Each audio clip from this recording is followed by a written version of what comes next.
Sanamente es una coproducción de CNN Chile con fundaciones Rasmus y Grupo CAP. Presentado por H.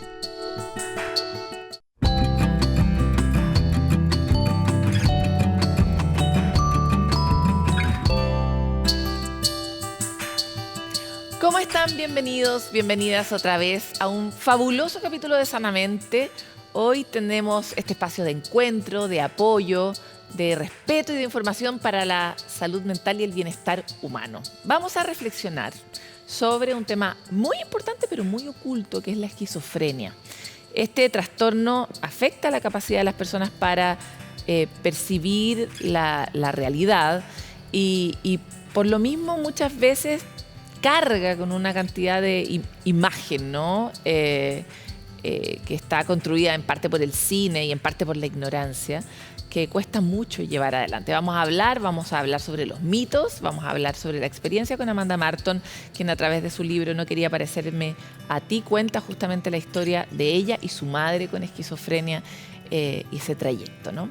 También vamos a tomar algunas de las lecciones que nos dejaron los Juegos Olímpicos de París 2024, el deporte ya nos dio tantas felicidades después de los Panamericanos y aquí también.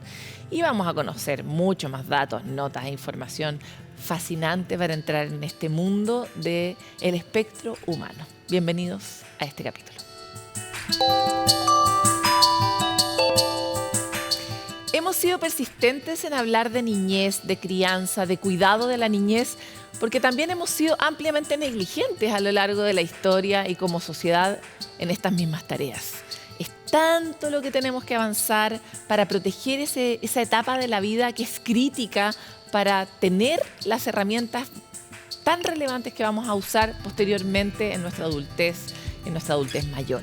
Por eso hoy queremos poner un doble foco en la recientemente lanzada Política Nacional de la Niñez y la Adolescencia y comprender mucho mejor qué aspectos tiene esta política que permiten proteger mejor estas etapas de la vida, cuáles son sus focos, cuál es su proceso, su ruta de desarrollo, cómo se va a implementar y cómo se va a manifestar en el cuidado efectivo de esta población. Los detalles en la nota de Camila Guía y Miranda Aspe.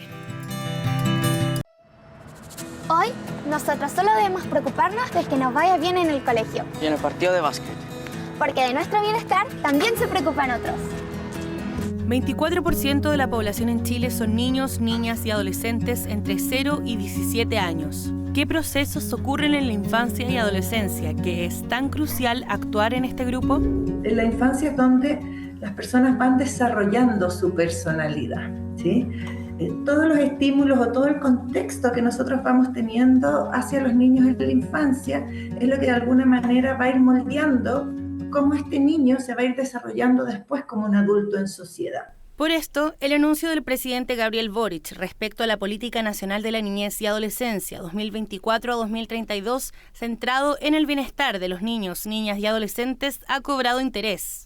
Un plan de acción intersectorial que a través de diversas medidas promete priorizar el bienestar integral mediante una serie de acciones que se proyectarán de aquí a 8 años. Consagra una mirada integral del bienestar de los niños, niñas y adolescentes. Y eso no es cualquier cosa, es su bienestar físico, pero también es su bienestar psicológico, emocional y su bienestar social. Ustedes no solamente han sido escuchados, sino que están siendo protagonistas de la política pública en Chile. Que puedan ejercer sus derechos cumpliendo las convenciones internacionales y el sentido más profundo de un país en donde la felicidad de Chile empieza por los niños y niñas. A través de un proceso participativo es primera vez que se construye una política de la niñez por mandato legal. Su elaboración y actualización periódica es mandatada por la Ley de Garantías. Así se establecen exigencias de sus contenidos mínimos. Primera vez que una política de esta naturaleza tiene una obligación de monitoreo anual y de evaluación trianual. Y por lo tanto se diseñó un mecanismo que permite ir tomando en consideración todos los años los cambios que hay en la sociedad y cómo entonces poder redirigir los objetivos y redirigir las acciones enfrentando las contingencias que naturalmente ocurren. Hemos conocido cómo la infancia y adolescencia son etapas fundamentales en el desarrollo de una persona. Por esto, tener una política pública enfocada y que arroje resultados puede convertirnos en una sociedad más saludable. Y que lo que hacemos en la infancia va a generar un piso una esfera de cuidado, protección para lo que viene después. Es decir, el tipo de adulto que nos convirtamos va a depender del tipo de infancia que hayamos desarrollado. Promover la prevención en las primeras etapas del desarrollo es hacia donde intentan apuntar los objetivos estratégicos. Favorecer hábitos de vida saludable, fortalecer la salud mental, mejorar las condiciones medioambientales y disminuir todas las formas de violencia son algunos de los lineamientos. Y también nosotros, que los escuchamos y nos preocupamos por su salud mental. Parte de las acciones en este ámbito se enfocan en la promoción, prevención y detección temprana de factores de riesgo biopsicosociales, trastornos de salud mental y consumo de alcohol y drogas, además del tratamiento oportuno y de calidad. Esta estrategia ha contemplado la participación de niñas, niños y adolescentes. ¿Cómo es posible que consigamos más armas, drogas, antes que una hora de salud mental? Y queremos que esta política pueda solucionar todos estos problemas. Queremos que nuestro bienestar sea para todos. Entonces, si las sociedades no protegen esa etapa de aprendizaje vital, lo que resulta es lo que estamos encontrando ahora, y es que nos convertimos en adultos que llaman analfabetos emocionales. Es decir, no cuidar la infancia y la adolescencia tiene como resultado tener una adultez o de miles y millones de adultos que no saben vivir con ellos mismos ni con los otros, no saben criar, no saben sufrir, no saben tener pareja. Este es un proceso de cambio social porque cambia la concepción del niño. Siempre tiene muchas resistencias y tiene muchas resistencias en un mundo que es totalmente adultocéntrico. Ya nosotros miramos la vida desde los ojos de adultos, pero tenemos más de un 20% de la población que son niños, niñas y adolescentes. Entonces, ¿qué espacio le damos a ellos para el desarrollo más allá de lo que los adultos podamos pensar? Algunos de los desafíos que habrá que enfrentar para terminar con las vulneraciones a la infancia y adolescencia, poniendo hoy el foco en la dignidad y en el bienestar, para cuidar a las generaciones de mañana. Hoy hablaremos de dos cosas de las que no hablamos, de dos tipos de tabú. Uno es de la esquizofrenia. La esquizofrenia es una enfermedad de la que se habla muy poco, que tiene un gran estigma, una enorme carga, porque es una enfermedad muy difícil de llevar, por supuesto para quien la tiene, pero también para quienes lo rodean. Pero también vamos a hablar de otro tabú, que es el tabú de no querer tener una enfermedad de un familiar o un trastorno o incluso una personalidad de alguien que esté cerca. La idea de que no me quiero realmente parecer a mi mamá es algo que uno no dice, pero que muchos hemos sentido por distintas circunstancias de la vida.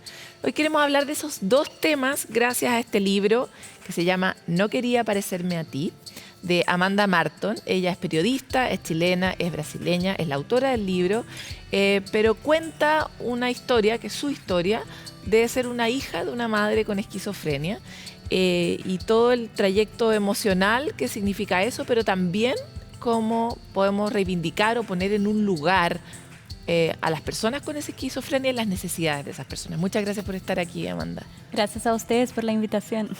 Quisiera partir con la esquizofrenia como enfermedad. Efectivamente, nosotros somos un programa de salud mental, llevamos 3 años al aire y hemos hablado muy pocas veces de esquizofrenia, y eso también habla de cómo la sociedad se relaciona con esta enfermedad.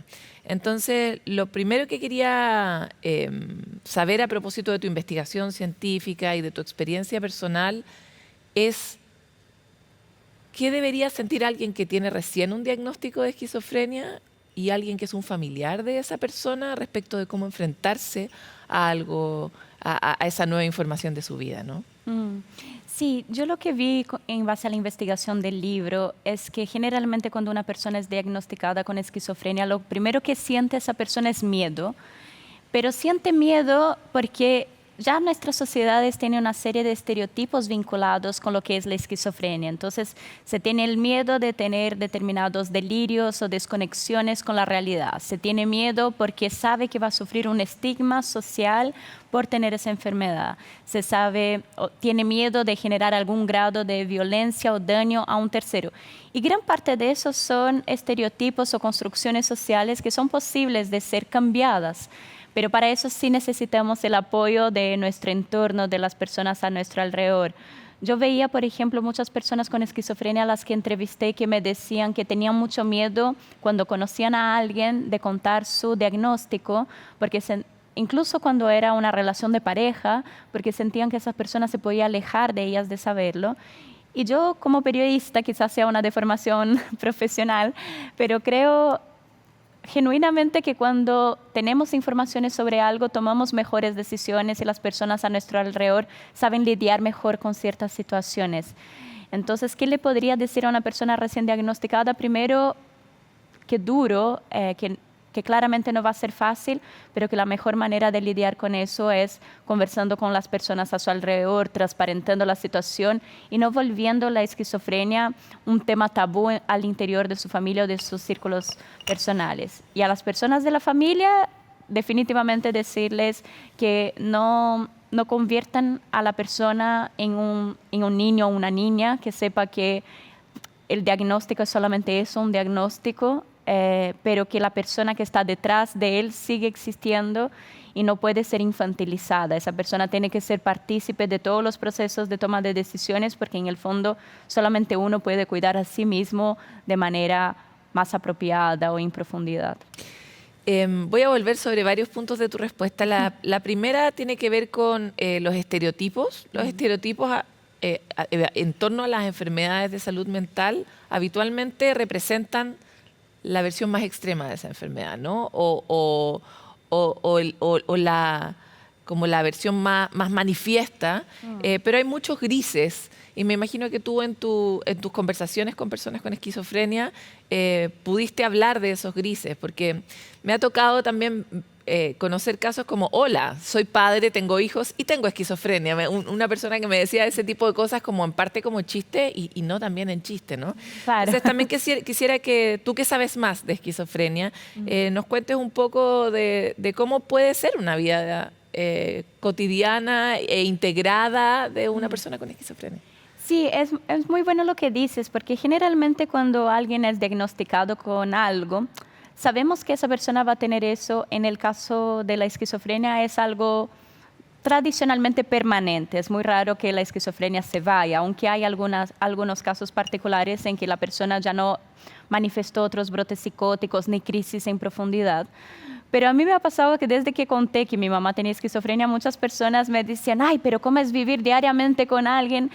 Qué problemático debe ser, porque siempre se imaginan que una persona con esquizofrenia es la persona en su momento de un brote psicótico. Claro. Pero los brotes no ocurren siempre. E incluso cuando ocurren, no siempre son lo que el cine o el espectáculo han hecho, de mostrarlo como episodios como de mucha desconexión con la realidad o de algún grado de violencia. No necesariamente son así. En el caso de mi mamá, por ejemplo, su primer brote psicótico, yo me enteré escribiendo el libro, fue un episodio de celopatía. O sea, era un momento en que ella tenía muchos celos de mi papá, tenía la desconfianza de que él la estaba engañando, y las personas a su alrededor no se dieron cuenta de que eso era un brote psicótico, porque a cualquier persona le puede pasar tener celos de alguien, ¿cierto? Sabemos que no son sanos, pero a cualquier persona le puede pasar.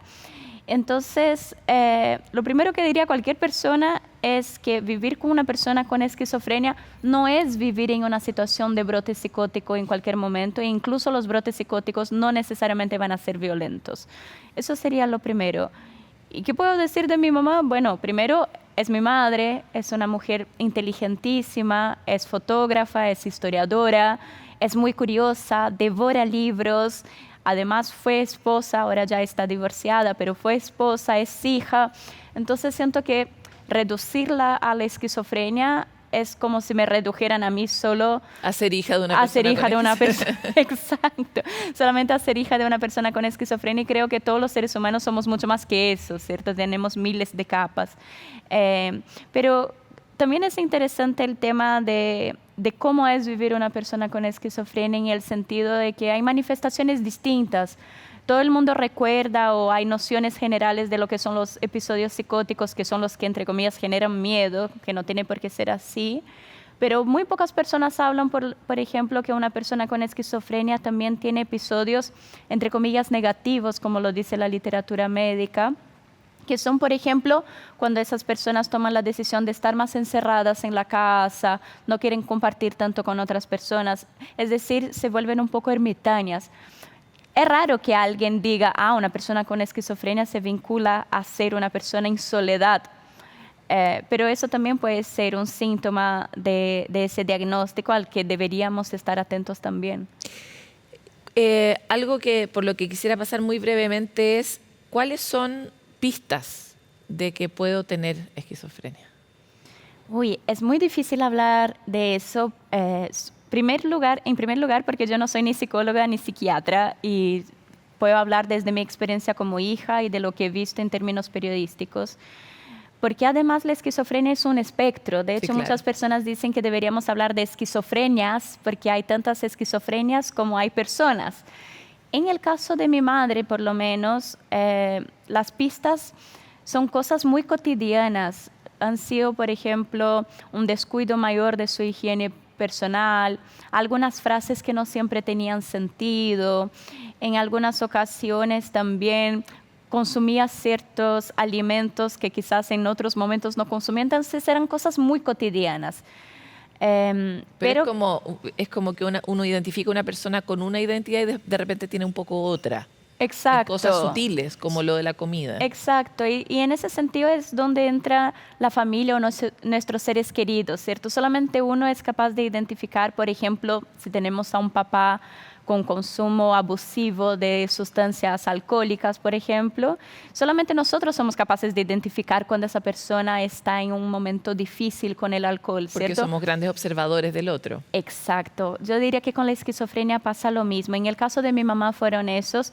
Y claro, los episodios en que uno suele darse cuenta más evidentemente son los episodios psicóticos, que es de esa desconexión mayor con la realidad.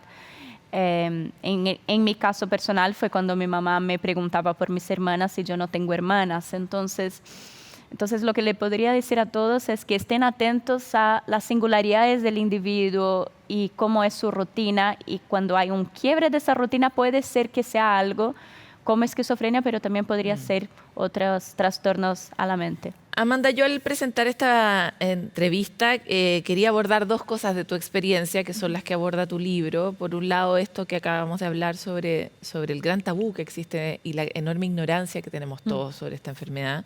Pero la otra es algo muy desde la hija, porque tú eres una persona muy joven, pero es una persona muy vivida, evidentemente. Y eso tiene una relación muy directa, lo digo sin pruebas, pero tampoco con dudas, ¿verdad? Con el dolor, con la adversidad, con lo que es desafiante en la vida, ¿no? Entonces, ahora que ya eres una adulta, en tu solidaridad como con tu niña, ¿cómo ha sido también el proceso de ser consciente de que tu infancia tal vez a propósito de esto tuvo ciertos descuidos, y cómo ha sido ir sanando ese proceso también en tu adultez? Fíjate que yo no suelo ser una persona negativa en mis análisis. Sí, tiendo a ver las cosas de una manera más optimista, y no porque no sea una persona que es capaz de conectarse con la realidad y darse cuenta de eso, pero creo que una característica muy personal que además heredé de mi mamá, de ser más optimista que pesimista. Y no había pensado que mi vida había sido difícil o dura o distinta de otras vidas. Porque era la que conocías.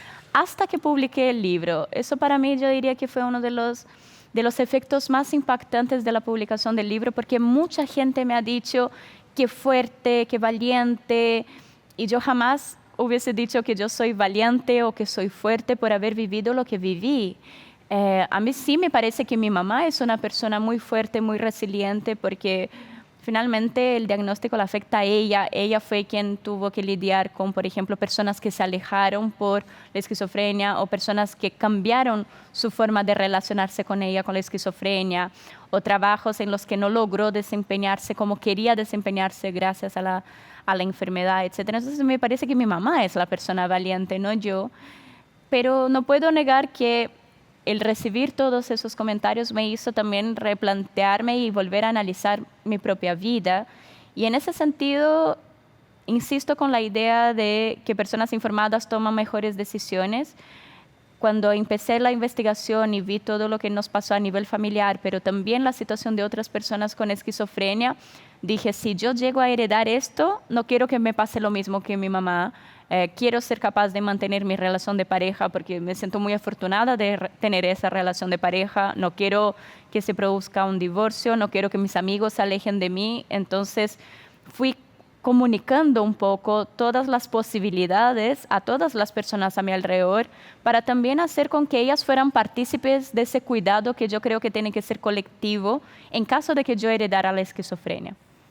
Es un buen punto el que planteas, porque muchas enfermedades de salud mental, por múltiples razones, se heredan por distintos, a veces de manera genética, otras por el contexto, ¿no? Que el contexto también se hereda, es educativo, somos animales de grupos, ¿verdad? Sí. Aprendemos entre nosotros. Y por lo mismo me parece muy interesante este desafío que tenías tú, como de llegar a una cierta edad para saber si iba a manifestar en ti o no la enfermedad. ¿Cómo administraste ese miedo, además de con la información y la comunicación, y cómo pudiste como llevar este periodo como hasta que supieras o no que se iba a manifestar en ti? Sí, yo creo que fueron muchos momentos. Yo me enteré de que por ser hija de mi mamá podría llegar a heredar la esquizofrenia cuando tenía 20 años. Entonces agradezco mucho que haya sido a esa edad porque creo que de haber sido antes quizás hubiese tenido una adolescencia distinta. Yo mi adolescencia la tuve como todas las personas, me equivoqué 1.000.000 de veces, me peleé también 1.000.000 de veces, como es muy propio de la edad, ¿cierto? Y creo que quizás de haber sabido antes me hubiese puesto un grado de ansiedad innecesario. Claro.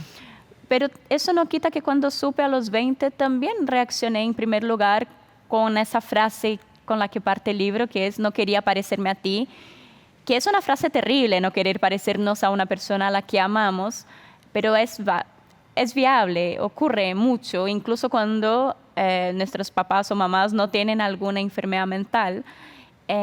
Pero creo que en un primer momento me obsesioné tanto con la idea de tener esquizofrenia, de que podía llegar a heredarla, que si bien eso me sirvió para obtener más informaciones e ir detrás de mi historia familiar y también de más datos duros sobre la esquizofrenia, siento que también me hizo durante un periodo más o menos largo yo misma caer en prejuicios y caer en estereotipos de decir no quiero, que es algo súper nocivo también, porque si llegara a ocurrir, no sé, quizás yo estaría bien también con esquizofrenia. No fue así, pero esa última década de los 20 a los 30 me sirvió mucho para ir desconstruyendo esas ideas, rompiendo mis propios tabús y aprendiendo sobre el tema. Y finalmente no tuve un brote psicótico antes de los 30. Eso significa que actualmente tengo la misma probabilidad de tener esquizofrenia que el resto de la población mundial. Todas las personas tenemos 1% de probabilidad de desarrollar esquizofrenia. Y creo que eso es muy importante, de que todos tengamos esa noción de que no necesariamente la esquizofrenia se hereda y que no necesariamente por no tener algún individuo en nuestra familia sin esquizofrenia, o sea, por no tener esquizofrenia en nuestra familia, no podamos desarrollarla. Al revés, sí podemos heredarla o sí podemos desarrollarla por estresores medioambientales, como se dice. Sí, igual encuentro que el título es súper valiente. Mi mamá murió de cáncer y en algún momento yo dije, yo no quiero tener cáncer como tú tampoco. O sea, y todo lo que eso significa y la carga que tiene el cáncer, ¿no? Claro. Y en ese sentido creo que es muy lindo el viaje de decir, igual no me quiero parecer a ti y está bien, digamos. Lo que pasa es que es muy castigada, por eso hablaba de este segundo tabú. Para cerrar, quisiera avanzar sobre lo que tú planteas del grupo, ¿no? Los seres humanos somos animales de grupo. Vivimos y nos sanamos en los grupos, tenemos una mejor vejez cuando estamos en grupo. Y en este caso, eso también es una verdad. Entonces quisiera que nos invitaras o que nos contaras cuál crees tú que es el rol de la comunidad, del grupo, de la familia, de los amigos, en hacernos responsables de los otros y por qué. Sí, yo creo que hay una mezcla ahí. Yo creo que lo primero es entender que las personas, en el caso con esquizofrenia, son las principales responsables de su cuidado. todos nosotros somos los principales responsables. Hablabas de cáncer. Muchas personas con cáncer toman la decisión, por ejemplo, en algún momento de interrumpir su terapia y es una decisión totalmente personal, ¿cierto? Entonces, primero, no infantilizar a las personas que padecen cualquier trastorno mental, creo que es muy importante, pero luego se van como ampliando un poco la red. A la familia yo creo que es muy importante el rol social, es decir, su conexión con la sociedad, porque cuando la familia no se siente acompañada socialmente, va creando silencios y tabúes. Claro, no solo cuidar a la persona, sino a la familia de la persona. Exacto, totalmente. Porque cuando, por ejemplo, en el caso de mi familia no habló con nadie afuera de la familia de que mi mamá padecía esquizofrenia. Y creo que eso es una carga muy grande para sostener en nuestro círculo familiar. Sobre todo en nuestro caso, que en mi círculo familiar es muy pequeño. Y creo que eso trae otras consecuencias, ¿cierto?, para los individuos. Entonces, no puede ser que porque una persona fue diagnosticada, las otras también vean afectada su salud mental y sus relaciones sociales por miedos. Y por lo mismo, el rol de la sociedad ahí es acompañar a la persona diagnosticada, es acompañar a las familias, pero sobre todo porque somos seres sociales, como decías tú, porque personas con esquizofrenia, hay personas que quizás no logren trabajar, pero hay muchas personas que sí logran trabajar, hay personas que quizás no son madres, pero hay muchas otras que sí. Entonces, si nos relacionamos socialmente, cuidamos más. Yo creo mucho en esa idea del cuidado social y también de derribar estereotipos, porque me parece que hay muchas personas hoy con esquizofrenia que no están cuidándose o no están recibiendo las terapias y los tratamientos requeridos que podrían impulsarla a ser más partícipes de la sociedad, justamente porque se intentó el tabú y todo el estigma asociado a la esquizofrenia. Y eso solo se logra si empezamos a romper esas ideas, como se hizo en algún momento con el cáncer o como se hizo con la depresión, con los episodios de ansiedad, sobre todo después de la pandemia. Como se sigue haciendo, ¿no? Todavía es una tarea muy grande para todos. Muchas gracias, Amanda, por esta conversación. Gracias a ti. Tenemos una tarea colectiva de volver a construirnos de una manera más amorosa, más atenta, más empática con todos y todas, porque aparte en cada humano hay un misterio infinito respecto de sus dolores, de sus enfermedades, de sus traumas. Lo hemos hablado tantas veces aquí. Y por lo mismo, mientras más amoroso sea el sistema, es más posible que cada uno pueda ir a través de sus dificultades acompañado hacia un mayor bienestar. Nos vamos nosotros a una pausa y volvemos con más.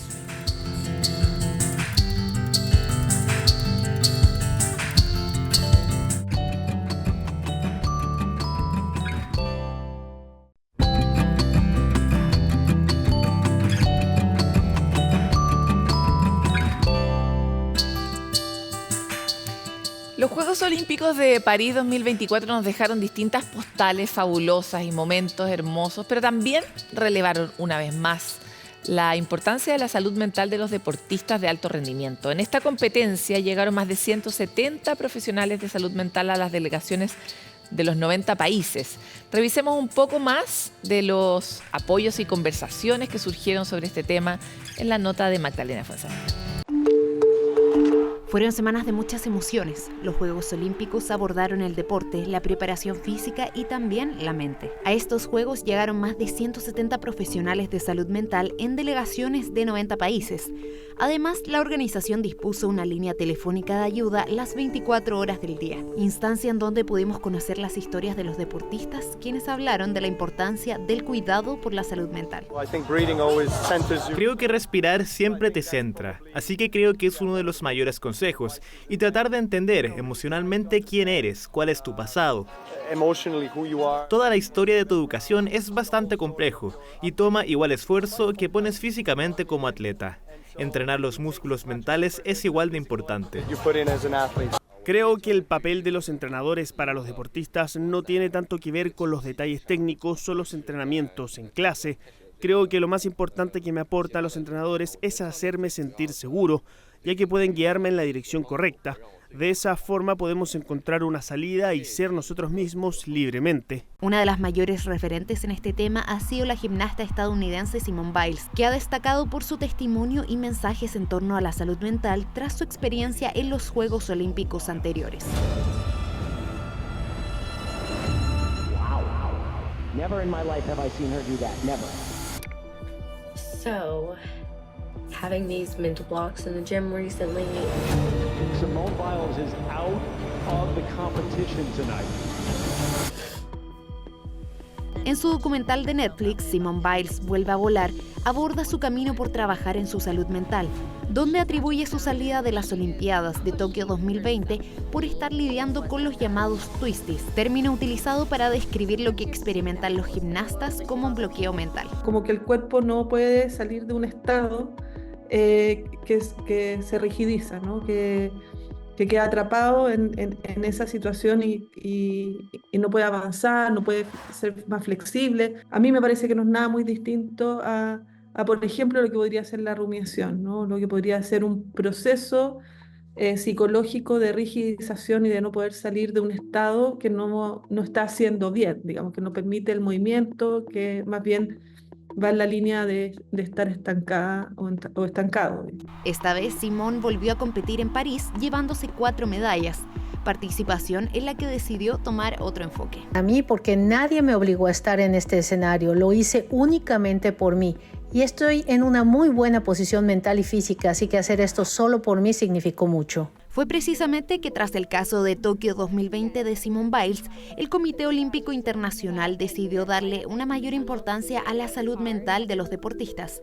Entre algunas de sus medidas se creó la figura del oficial de bienestar, que en el caso de Chile fue Catalina Cabach. También nosotros, desde el Comité Olímpico de Chile, buscamos poder entregarle ese apoyo a los deportistas, que sepan que contaban con una persona que estaba ahí para entregarles un apoyo si querían un contacto directo con alguien, porque muchos de ellos también trabajan con sus psicólogos, son procesos largos que realizan, pero no todos los psicólogos pueden estar presentes en los Juegos. Acompañamiento que se vuelve necesario no solo en el momento previo o durante cualquier competencia, también una vez que termina. Por ejemplo, ahora mismo tú terminas unos Juegos Olímpicos y yo sé que hay una cierta depresión post-torneo. Imagínate un evento tan grande, de haber vivido tantas emociones, de sentir la presión de la gente, del apoyo de los que te conocen.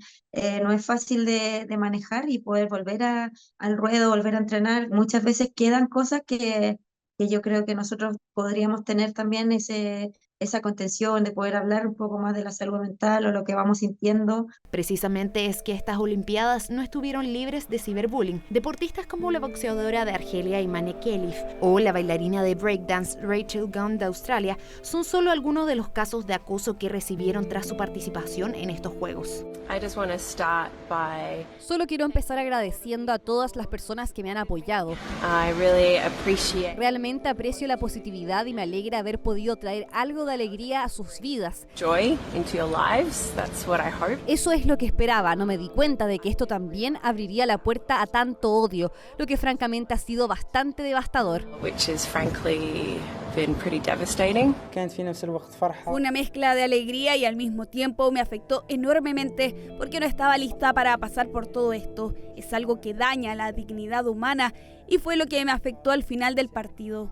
Envío un mensaje a todas las personas del mundo para que se respeten los principios olímpicos y se abstengan de intimidar a todos estos atletas porque esto tiene consecuencias masivas. Un factor que ha impactado a otros deportistas a lo largo de los años.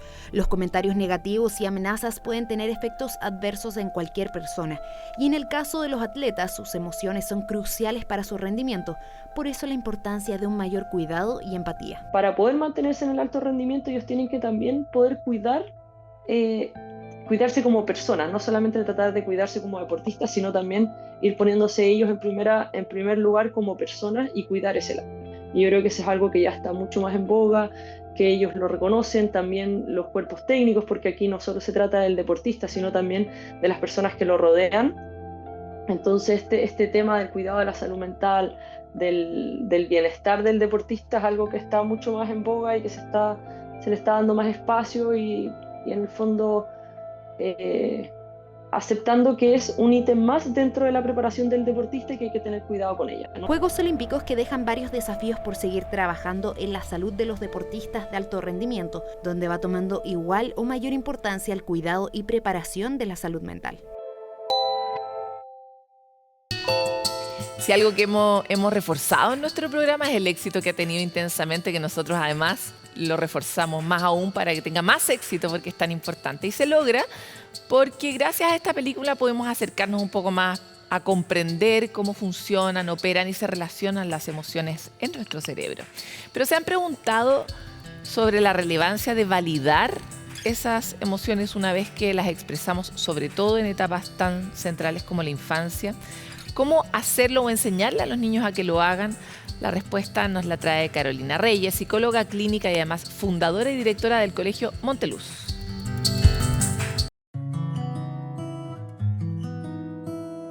El mundo de las emociones es un mundo inmensamente complejo e importante porque están directamente relacionados con la salud mental. Cuando a los niños pequeños nosotros les enseñamos, por ejemplo, a nombrar, identificar y reconocer sus emociones, son niños mucho más conscientes respecto de aquello que les ocurre. El poder identificar, por ejemplo, por qué me ocurre una determinada emoción y por lo tanto poder expresarla de una manera saludable, va a repercutir en el desarrollo emocional de los niños en la medida que vamos a tener niños más conectados consigo mismos, más conscientes de aquello que les ocurre. La importancia de poder tener esas herramientas tiene que ver con el poder prevenir futuras dificultades a nivel de salud mental. Cuando los niños comienzan a crecer, cuando son más adolescentes o adultos y no entienden bien sus emociones, qué es lo que les ocurre y por qué les ocurre, son niños que inmediatamente comienzan a generar o trastornos o dificultades más graves en ese sentido. Y por lo tanto son niños que claramente no van a poder tener las herramientas necesarias para poder desenvolverse con los desafíos de una vida más adulta o de una vida más adolescente que requiere mayores complejidades y mejores herramientas. Hay estrategias bien concretas y bien simples para poder enseñarle a los niños a poder desarrollar una mayor conciencia emocional, ¿sí? O mayor inteligencia emocional. La primera tiene que ver con este proceso de poder ayudarles a ponerle nombre a aquello que me ocurre, ¿sí? Muchas veces ocurre que los niños sienten una emoción y no saben qué es lo que les está pasando. Pero cuando llega el adulto y le empieza a decir, ¿te dio pena? ¿Sientes pena?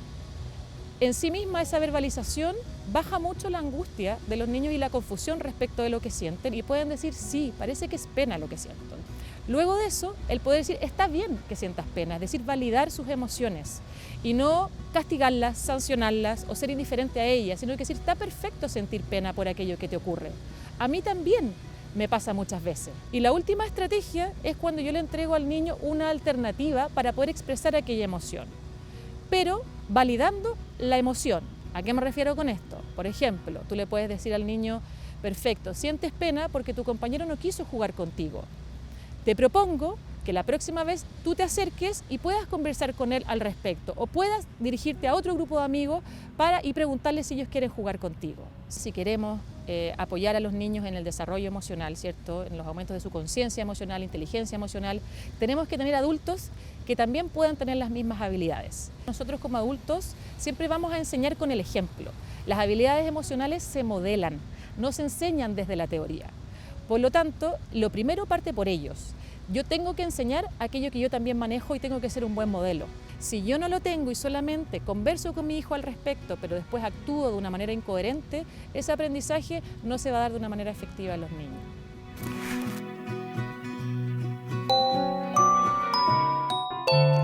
Llega nuestro punto de encuentro para conocer ideas, iniciativas, videos, inspiraciones, las que sean, que nos permitan encontrarnos, sentirnos mejor, encontrar nuevas herramientas.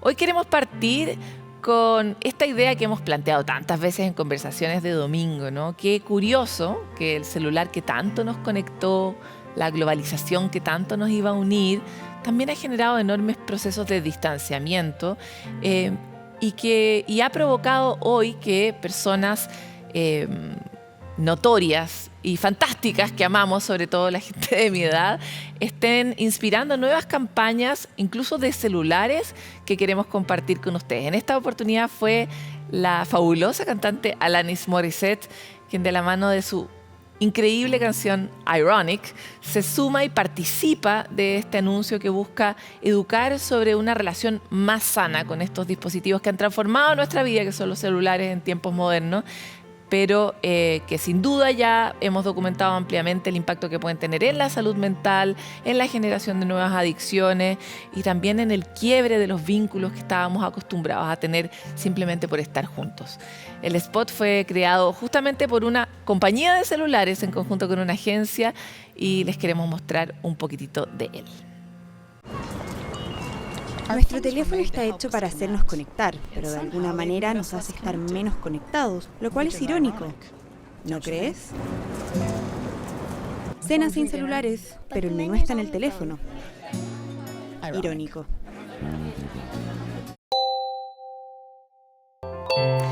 También queremos contarles sobre Aquí Contigo, una plataforma que nace como un producto de la Red de Salud Digital de las Universidades del Estado, integrada por 14 planteles del país y que fue creada gracias al Ministerio de Educación a través de los planes de fortalecimiento. Tiene como propósito informar sobre salud mental, orientar en la búsqueda de ayuda y compartir estrategias de autocuidado y apoyo entre pares de la comunidad universitaria.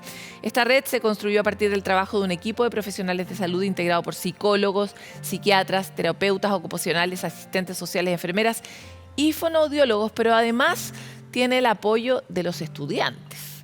Paralelamente, en su desarrollo colaboraron instituciones de la sociedad civil, centros de investigación y equipos de desarrollo tecnológico. Está disponible en el enlace aquicontigo.uestatales.cl y todos y todas pueden acceder a estos recursos para cuidar de la salud mental de sí mismos y de la comunidad.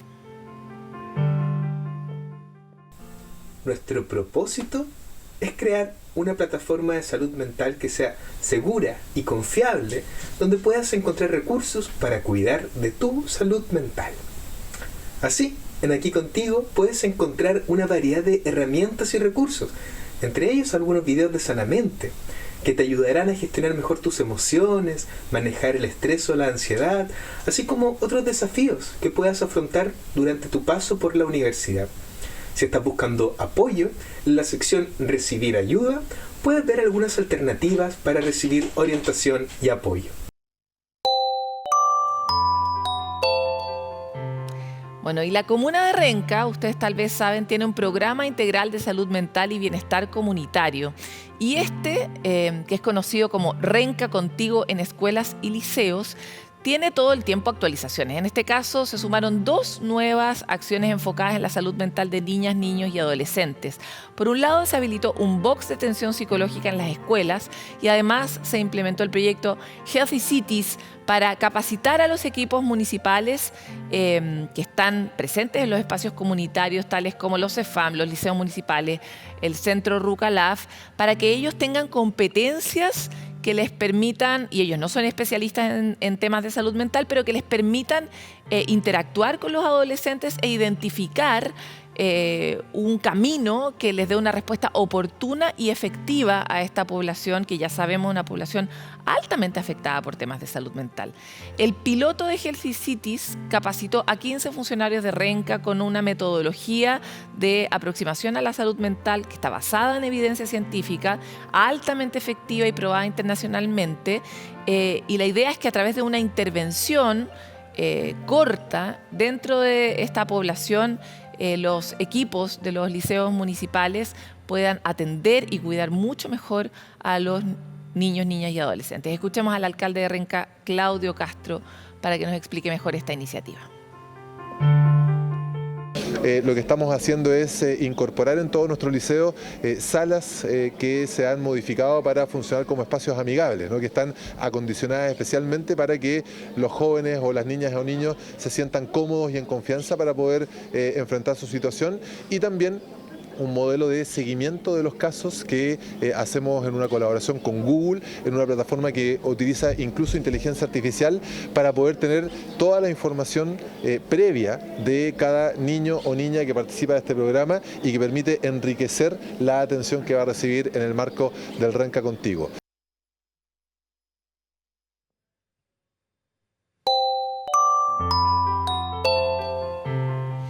Bueno, estas son distintas iniciativas que la idea ¿Y por qué se las contamos acá? No solo porque es una gran noticia para Renca, sino porque es ideal que cada cosa que funcione se pueda replicar a nivel nacional y dar salida y acceso a todas esas personas que no tienen acceso ni salida para sus distintos dolores o necesidades de salud mental específica. Nosotros vamos a ir a una pausa, pero no sin antes escucharlos a ustedes, que muchas veces tienen técnicas muy innovadoras para sentirse mejor. Cuando estoy teniendo un mal día o estoy estresada, lo que me ayuda es controlar mi respiración y siempre hacerme un regalo a mí misma. Por ejemplo, pasar a tomarme un cafecito, un té, comer un pastelito. Esas cosas como que me hacen bien. O escuchar música, por ejemplo. Con eso el mal día pasa. Mira, ahora hace poco me dio con la Alicia Keys. Entonces hay una canción, Wild Horse, que esa me encanta. Con esa ando ahí, dale. Sí.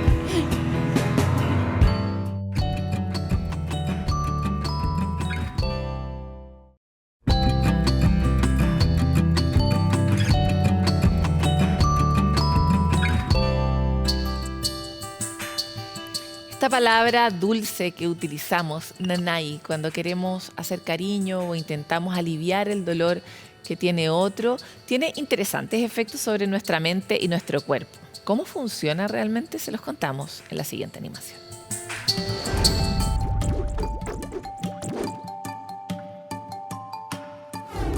Cuando hablamos de nanay, a todos nos viene a la mente el recuerdo de nuestra mamá o abuelita acariciándonos una herida después de una caída jugando. Pero, ¿qué es exactamente el nanay y qué efecto tiene en nuestro cuerpo y mente? La palabra nanay tiene su origen en el quechua y significa dolor. Hoy en día la usamos para referirnos a esas caricias que buscan aliviar una pena, malestar o angustia. El contacto físico provoca la liberación de oxitocina y nos ayuda a reducir la denominada hormona del estrés, el cortisol. Cuando recibimos este tipo de afecto, desarrollamos un sentido de conexión que puede evolucionar hacia la fidelidad.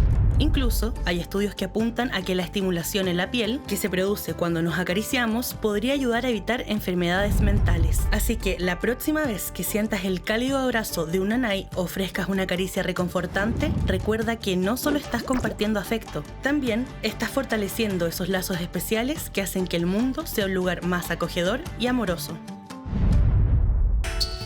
Y ahora en nuestro espacio de recomendados les queremos recomendar algo que está asociado a nuestra sexualidad. ¿Cuál es la relación de nuestra autoestima con la sexualidad? ¿Cuánto influye el contexto y las presiones que perpetúan algunos mandatos sociales en algo tan sencillo o aparentemente sencillo como disfrutar?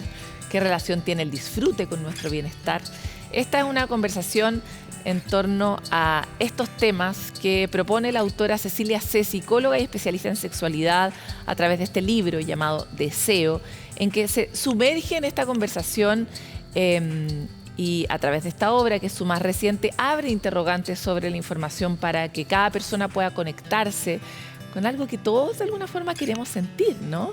El bienestar y la plenitud de nuestra expresión sexual, ¿no? Así que Deseo, entender y transformar nuestro gran motor sexual. Se los dejamos en recomendados. Llega el final de nuestro programa. Como siempre, revisamos un poco de lo que fue esta conversación profunda con Amanda Marton y su experiencia como hija de una mujer con esquizofrenia, pero sobre todo lo relevante que es que empecemos a conversar mucho más sobre todas las enfermedades de salud mental, sobre todas las realidades y todo ese espectro infinito que es la humanidad, para poder integrar mejor y encontrar mejores herramientas a tiempo, enfrentar una vida más plena, con mayor bienestar para las personas que tienen una enfermedad y para quienes la rodean. Los humanos somos seres sociales y necesitamos de otro para avanzar y para sanarnos y para evolucionar. Eso ha sido comprobado también por la antropología y por lo mismo es tan relevante que vayamos también integrando esta enfermedad que tiene tanto estigma a una conversación más naturalizada en nuestra vida. La información, como planteaba Amanda, es un factor crítico en un mayor bienestar más temprano en la vida de una persona con esquizofrenia y la de su familia. También queremos, como siempre, entregarles una recomendación, en este caso es el Fono Ayuda, *4141, la línea de prevención del suicidio, una línea telefónica que es completamente gratuita, se puede llamar desde celulares de lunes a domingo, las 24 horas del día. A través de ella, las personas que están enfrentando una emergencia o una crisis de salud asociada a la ideación suicida podrían contactarse con un psicólogo especialmente capacitado para que los escuche, los ayude, los oriente. En cualquier situación de la vida, siempre pedir ayuda es mejor que quedarse solo. Eso es algo que hemos aprendido a lo largo de nuestro programa, pero que cuesta mucho ejecutar. La dificultad nos tiende a encerrar. Por lo mismo, si ustedes conocen a alguien o intuyen que alguien cerca de ustedes necesita ayuda, hagan estas recomendaciones, ofrezcan una mano aunque nadie se las haya pedido, porque siempre la comunidad permite sostener a las personas. Muchas gracias por acompañarnos. Nos vemos próximamente en otro capítulo de Sanamente.